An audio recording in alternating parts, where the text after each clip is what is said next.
I'm going to ruin his life. Before versus after. I have been with him for 3 years now. We planned on getting married when our lives settled down. I wanted to start a family with him. I loved him more than anyone else in this world. I've sacrificed so much for him, moved away from my home, turned down jobs so I could stay with him, and stood by his side as he started to go back to school. I gave him my world, and he cheats on me. I found out over a month ago. The scumbag got cocky, and I found out he was cheating on me with 2 different women. One is a TA at his university, the other his best friend's girlfriend. I am livid. I wrote this post choking back venom. I loved him so much. He was my world, but now he will be the world I burn to nothing but ash. I pay for everything since he quit his job last year to go to school. I was more than happy to help him. I make enough to support us both. The only upside is the student loans are in his name with no connection to me. It will hurt to push the scumbag out to sea, but I will survive. I have held out for a month, enough time to create what I call the day his world burns, tomorrow, which we are hosting a party. I arranged for his family to come, but my family will sadly not be able to make it. I have packed everything valuable already, and the suitcase is in the back of my car. My brother will come during the event tomorrow to take the car that is in my name that the dirtbag drives to my parents' house. The joint account, which is all my money anyway, is already empty. The event will be great, and he thinks it's for us to announce our engagement to his family. What will happen in reality is I will announce my departure from his life. I have already taken a job out of state and have lined up a new place to live. I will start by telling everyone what he is into, the screenshots of him asking his friend's girlfriend to pee on him, and the many other fantasies his degenerate mind came up with will be passed around. I will hand him the notice to vacate, as I have already broken our lease. We need to be out by the end of the month. I will then end off by informing him I have already reported he was sleeping with the TA for one of his classes the previous semester to the university, and that I am sad I won't see the fallout from that. His friend also has a message for him that I will deliver, informing him that his friend group never wants to see him again as well. And with that, I will leave. I will not look back. I will set his life on fire and walk away. So it is a grand time ahead for this cheating scumbag. But here's the problem for this lady. As a top comment later points out, you should never really, if you're planning to expose someone, don't talk about them with such intricate detail on the internet. Deal on the internet? Especially when your story gets such a reaction. Damn, those some awards. Now we might wonder, hey, like this person says, seems like a lot of effort to expend on someone not really worth your time. I'd just leave, tape the picture to the fridge, and go. To which she says, the truth hurts. More so because what you say is 100% true. He is not worth it. He is a cheating scumbag who ruined my life. The sooner I cut him off, the better. But I lost everything the night I found out he was cheating on me. A piece of me died that night. Maybe I'm terrible, but thinking of just walking away without making him lose everything that he took from me, it kills me inside. Yeah, there's a fire burning there. But sad to say, we come across the title for the update. Yesterday, I was supposed to ruin his life. They say that hubris is the downfall of man. Yesterday, I planned to ruin his life in front of his entire family. I worked for a month to create the scenario that would cut him the deepest. I had patiently waited for the chance to storm out of his world in a blaze of glory. And then I hit the front page of Reddit. I realized I had fricked up when he was not answering my texts and had not shown up hours after he told me he would be home. I had hoped it was a happy accident. Literally, a car killing him before I had the chance. Jesus! Happy accident, okay. But no. I don't know how many men in the world are currently cheating on their soon-to-be fiancé with their best friend's girlfriend and a TA. However, the one who mattered in my plan found my Reddit post. I called his mother and found out that he had run home to his parents. He told them we had a fight and that we were probably through. I was, and still am, livid at myself. His mother asked me what had happened as he left out a few details. So I decided to tell her that he was cheating on me with a TA and his friend's girlfriend. I soon heard shouting before she hung up. I texted my ex that he had until morning to return my freaking car before I reported it stolen and sent the screenshots of all his texts to his parents and siblings. My car was sitting in my driveway when I woke up. I contemplated sending the screenshots anyway, but his mother sent me a heartfelt text yesterday apologizing for her son's actions, and I feel they deserve to be spared from his degenerate actions. I and my father will be moving all my stuff today, and I won't be coming back after that. I know you'll be reading this, you cheating frick. You're a cowardly piece of schmidt. Just know that I am not above sending out all those screenshots if you ever dare to come back into my life. Oh, and your ex-friends all know about your pee and scat fetish. I can't control what they do with that information, so good luck with that. I mean, overall, I'd still say it's pretty good, well-done revenge. Ugh. Typical man, right? Not letting his woman have one final climatic finish? Again, lesson to be learned. You want to get your revenge, don't broadcast it. Before we start the story, I just want to highlight how it ends. Do I regret anything? Hell no. Frick her and the rest of them. I've been done with them for the longest anyway and don't need anyone in my life who just wants me to toe the family line and disregard my feelings. Yeah, it sounds like this is going to be a great time. It all started 2 months ago with the OP talking about how they would refuse to go to their sister's wedding. My 44 male sister, who's 41, and I have been no contact for 2 years. The long and short of it is that we never got along, especially as adults. She is a whiny hypocrite, an unapologetic homophobe, and all around unpleasant person to be around. So, yesterday, I got an invitation to her wedding and I said no. The reason? I was babysitting my nephew, 5-year-old at the time. We were watching one of those kid shows and he was cuddled up to me and he turns to me and asks, "Why is mummy so upset about you touching me?" I look at him and asked what he meant by that. He tells me, "Mummy said that I was to tell her if you touched me wrong because you're gay and like boys." Oh! Damn, this is the first story too. Oh, I swear I'm a man. This is the first story too. She chose that moment to walk in from her date, and I tell the kid to go to his room while glaring at my sister. Once he leaves, I ask her, "The frick have you been telling him? You told him I was a pedophile?" I'm so angry and hurt that I'm shaking. My chest is hurting, and I can barely breathe. She says, "Well, you know how you derogatory slurs are. I'm just protecting my son." I almost hit her, but I just left, cried all the way home, and haven't spoken to her since. Anyway, back to today. I get a call from my other sister, who's 39, asking if I got an invite. I said, yes, and I'm not going. You know why. She tells me I need to get over it. It was 2 years ago and she's apologized. She hasn't. When I point that out, 39 female tries to rug sweep because we're family. Ploy. I hung up on her. Now, it sounds like it's just, that's it, right? You know, doesn't seem like it needs another update. Oh, but it's just some extra info I think you need to consider just to understand she's not just a homophobe. She also doesn't know how to raise a child. Before I get to the update, let me clear up a few things from my last post. 1, my sister no longer has custody of my nephew after abandoning him for 4 months with our other sister to travel overseas to meet some internet rando. That's another long story, lol. 2, my nephew is in his father's custody, and I am in his life, and am still his favorite uncle. I think he just likes that my cats love him. 3, I haven't spoken to my sister in 2 years, and don't plan on doing so, even if she apologizes. So the updates of the wedding. My sister, the wannabe peacekeeper, has been put on notice that if she tries to play the family guilt card, she will be cut off too. She relented and hasn't mentioned the wedding or my other sister. Her mother, we have different mothers because our sperm donor was a serial cheater, tried to get involved. I told her she isn't my mother and she has no say in what I do, and I told her to back off, blocked her. The one who is getting married has, true to her form, told her version of the story and had tried to turn people against me, but when that didn't work, sent her fiancé to my house on Monday. And that was the biggest mistake she could have made. Hey, I'm progressive. I don't assume pronouns. I just mix them up. I told him why I'm no contact with her, and the version she told excludes what she accused me of. She told him that I owed her money and refused to pay her. She is the one that owes me, but I wrote it off to the game when I went no contact with her. And my other gay siblings are boycotting her wedding too, and we are planning a trip to our family farm in South Carolina for the day of the week of the wedding. And here's an interesting conspiracy theory from a top comment. Did the fiancé give any thought to the implications of the sister calling you a pedo? By that, I mean, is she willing to play the false pedo accusations card on you? I mean, would she do it to her new husband?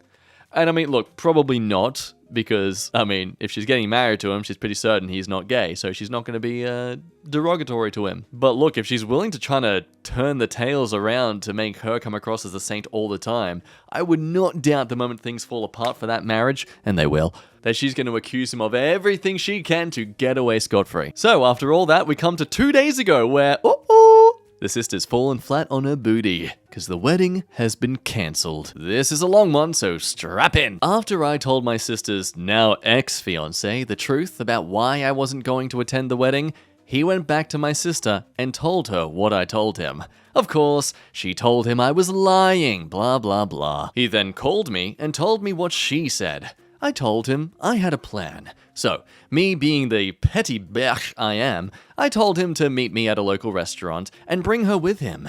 The trap is set, and now I await my prey. The time comes, and I get there a few minutes early to get my favorite table at the back of the restaurant to have some privacy, just in case things get heated. After about 20 minutes, they walk in. She sees me and goes pale. He guides her over and they sit down. I waste no time. You're a liar. You called me a pedo and are a raging homophobe. You thought I was gonna rug sweep your bullshit and play big happy family? What makes you think I would do that? I didn't say that, and I'm not— Okay, we'll do this the hard way. I pull out my phone and dial my nephew and put him on speaker. She tries to get up, but the fiancé tells her to sit down and let's get this over with. He recounts what he remembers, which is pretty much what I told the fiancé. I thank him and hang up. I will admit I was a bit smug when I looked at her. She is glaring at me with absolute hatred.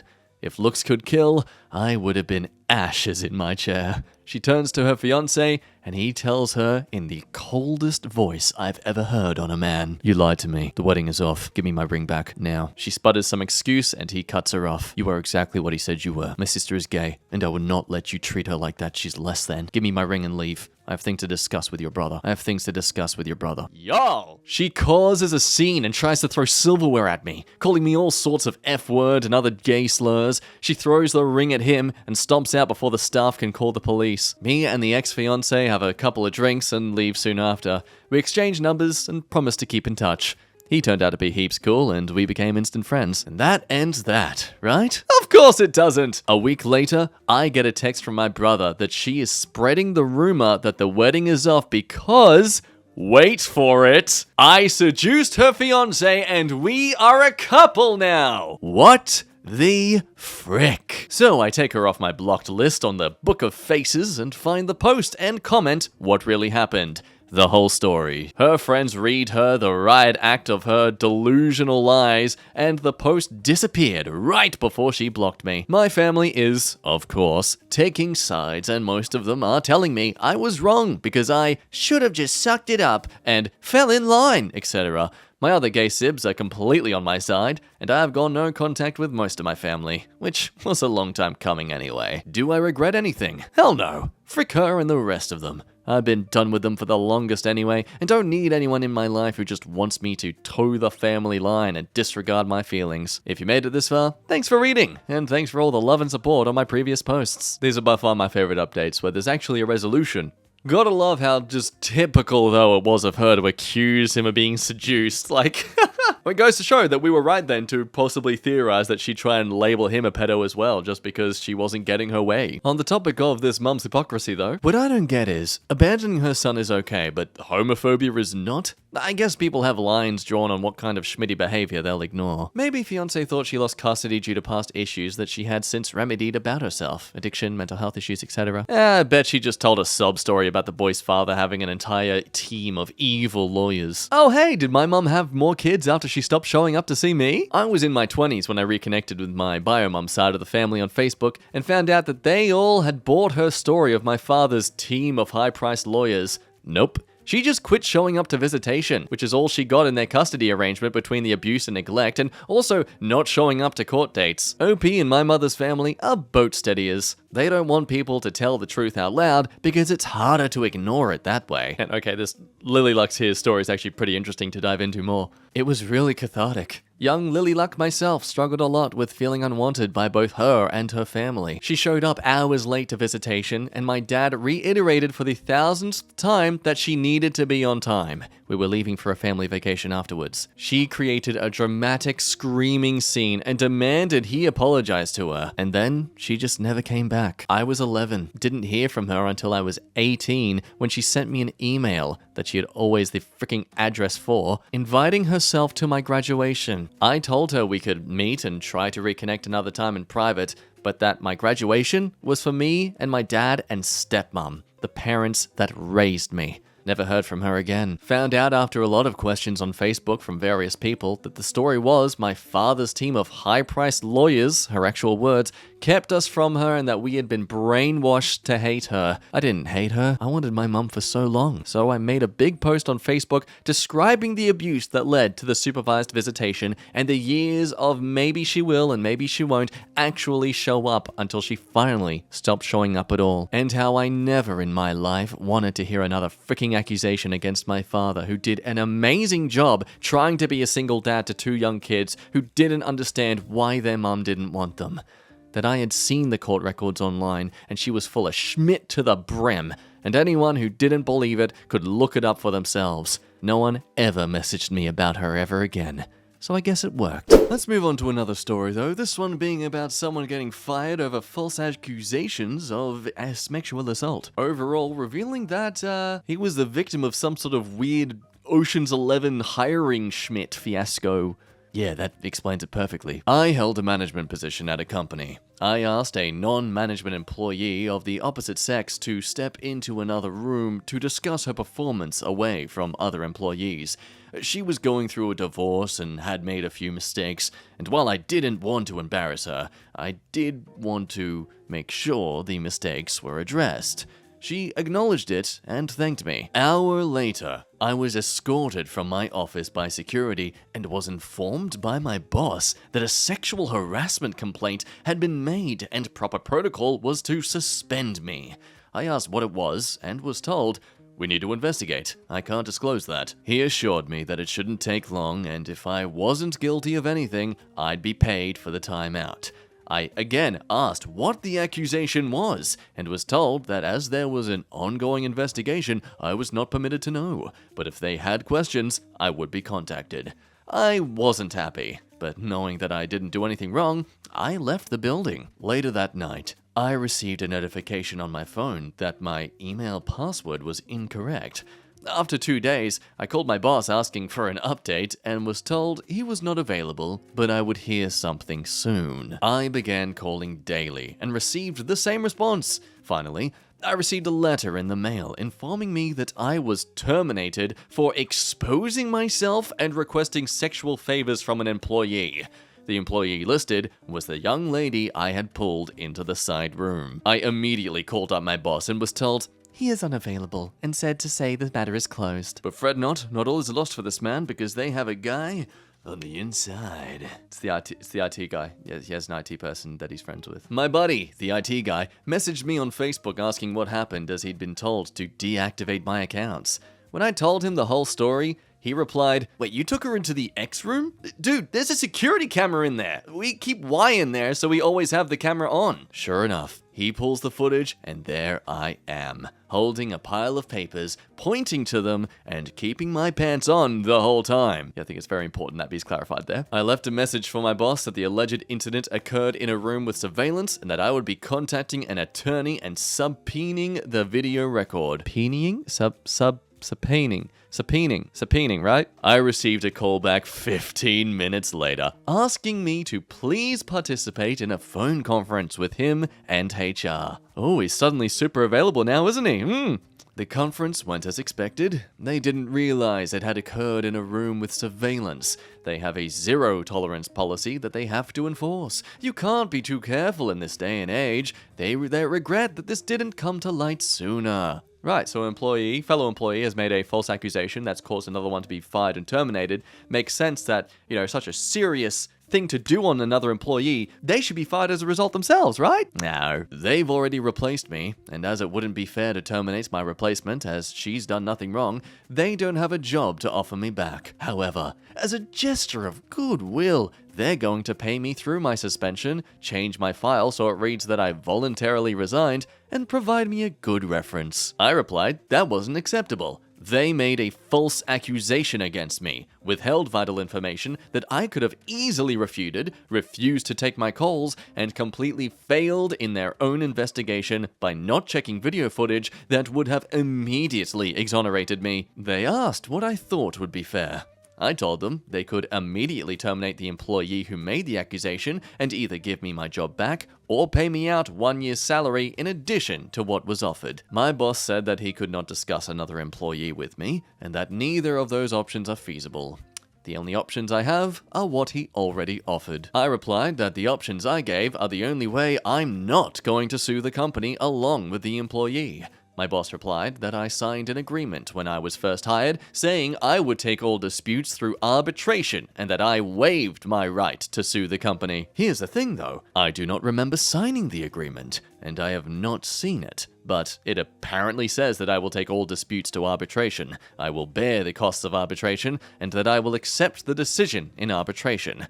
He stated that I will not fare any better in arbitration than he's already offered, and I'll be out the money to cover the arbitration. So I feel like I'm being bullied here, and don't think he would have scheduled a phone conference with such immediacy if he didn't think the company was vulnerable to a lawsuit. I'm waiting on a callback from a few employment attorneys. So it's sounding grim, right? Like, oh, he signed something that gives him no right to even go through with this. He's just going to go through with it anyway? That's going to be a lot of money. That's going to be a lot of drama to deal with. And now that there's this evidence, okay, it's clear to everyone involved that he's an innocent person, right? He's not guilty. Well, unfortunately, courts of public opinion don't care about the facts. And also, signing away the right to sue? Well, ladies and gentlemen, if you work with someone who's known to be rather lazy and not on top of their work, they are this person's hero. On to the update. Quite a bit has happened in the last few weeks. A friend of mine at another company, after hearing what happened, told me his company had an opening. I applied, interviewed, and at the end, the manager asked me what I liked to be called. 2 days later, I got a call saying they'd gone with another candidate. My friend admitted to me that he'd gotten some flack for recommending me. Apparently, HR had worked with one of the employees at my former company and called the employee to ask what the deal was with me. To which that employee responded, "Oh, he got fired for sexually assaulting a subordinate. I think he's actually being charged criminally." I'm literally crying as I type this. It's a nightmare that won't end. Long story short, I lost myself. Called up my old company, boss wouldn't get on the phone with me, had an attorney draft a letter of demand and sent it off. Had another phone conference scheduled. They once again regret that an employee provided a reference outside of the prescribed channels. The employee was coached on the proper way to handle such requests. Okay, dude, like, that guy literally was the one who's caused him to go straight ahead for this suing. I mean, it's going to require a bit more punishment than just a naughty, naughty, you're going to result in us getting sued. My attorney informed them that in addition to wrongful termination, we would be adding defamation to our complaint against them. Nice one, employee. You screwed your whole company over. They insist that they have not broken any laws and they cannot control the actions of an individual employee who went against company policy. So we're at an impasse here. Either I move ahead against them or I walk away. At this point, I'm ready to drag this through court. I tried to take the high road and go elsewhere, but they're regretting a lot that they've done to me without any action to correct it. And here's where that lazy employee comes in that's really saved this person's butt. Oh, I almost forgot. A few days after my last post, they sent me a packet of papers, standard non-disclosure notifications, COBRA, and a blank copy of the arbitration agreement for me to sign. Why a blank one, you ask? Well, it seems somebody fricked up. They weren't making people sign when I was hired, and HR never bothered to have me sign when I worked there. I, of course, have signed nothing that they sent me, including that agreement. I considered allowing arbitration if they pay the costs, and I have approval over who is selected, but my attorney has advised not to do that. I wish I had better news to report. Things aren't as hopeless as they first seemed, but not as easily fixable either. And of course, going through the court system, it took a long time for it to be resolved, but 2 years later, we've got the great finale. And is there a satisfying aftermath? Yes, there is. Everything has resolved, and I've been waiting to give you guys an update, but had to wait until my lawyer gave me the okay to talk about things. So let's just recap quickly about the beginning. I pulled one of my direct reports, Deborah, into another room to discuss a few mistakes she made, but did not discipline her further. After this, she went to Joyce, one of the managers above me, but not in my direct line of report, equal to my boss in terms of reporting structure. When Joyce heard that I had taken Deborah into another room without any witnesses, she said to her that it was unprofessional. Apparently, her exact words were, "You know, you could accuse him of being inappropriate with you, and I would have no choice but to believe you." This was repeated several times, with a strong emphasis on no choice. Joyce then asked Deborah if I had been inappropriate with her, saying, "It will only happen again if you don't speak up now. If you do now, we can take action." Taking the not at all subtle hint from Joyce, Deborah accused me of exposing myself to her, and I was placed on leave pending an investigation. Joyce immediately sent out an email that nobody besides the secretary was to speak with me without an attorney presence, and told the IT guy, Paul, my friend, my buddy, to deactivate my access. This is why you make friends with every different department in your workplace, people. James, my boss, had a resume from Terry, an employee in Joyce's apartment, applying for my job before close of business that day. And she was hired. So then Paul and I talked, he provided me with video proving my innocence, the company continued to stonewall me and refuse to talk to me. When they did, they attempted to push me into arbitration and to retroactively sign an arbitration agreement. Also, recapping the fact that another employee also accused him of sexually assaulting a subordinate, costing them another job. So, that brings us up to date. My attorney and I have launched a civil suit against the company and Deborah. Bet you're wondering how I know the above. Well, good old Joyce said she'd protect Deborah if she came forward. Unfortunately, that only extended to her job. So when she was named individually in this suit, corporate told her they would not be providing her an attorney. After realizing that she'd be putting her house up for collateral, she was all too willing to throw Joyce under the bus. That's like some Game of Thrones schmidt in a corporate world. Joyce went to Paul, the IT guy, who was one of her reports, and gave him a list of footage to be procedurally wiped as part of an archive clear-out. He pointed out that the incident with me was on that list and part of an ongoing investigation. Joyce told him that it was no longer needed and to go ahead and wipe it. He refused, citing the fact that it would still be requested in the event that the suit moved forward. She told him to pack his things as he was being terminated for insubordination. He called the company attorney and informed her what had happened. The aftermath. Several things happened at once, so I'll try to keep them as chronological as I can. Deborah's attorney contacted mine, stating that, conditional on me dropping the suit, she would admit that she lied and explained what went on behind the scenes. Dana, the company attorney, got the call from mine with the details from Deborah shortly after she finished talking with Paul about him being terminated for refusing to destroy evidence. As a result, Deborah and Joyce were terminated for cause that day. Paul was told that his job was safe. My attorney received a call, and it was made clear that the company didn't want this to go any further and wanted to talk settlement. I won't go into all of the details, but what I can say, I was offered my job back with a very fair increase. I received back pay from the date of suspension, and a public apology was offered from the very top. Terry is now working in Joyce's old position. She's incredibly cool about things and felt horrified when she found out what happened. James and I are good now, and he has personally apologized for not sticking up for me. This will likely be my final update. There is still some legal battle ongoing, but I can't go into it that much. Overall, a satisfying conclusion to it all. I imagine it would have come out of left field too. Like, you probably wouldn't have expected that someone in your workplace would try and do something to you like that. So I guess lesson learned is befriend as many people in different departments you can, and also don't trust anyone you work with.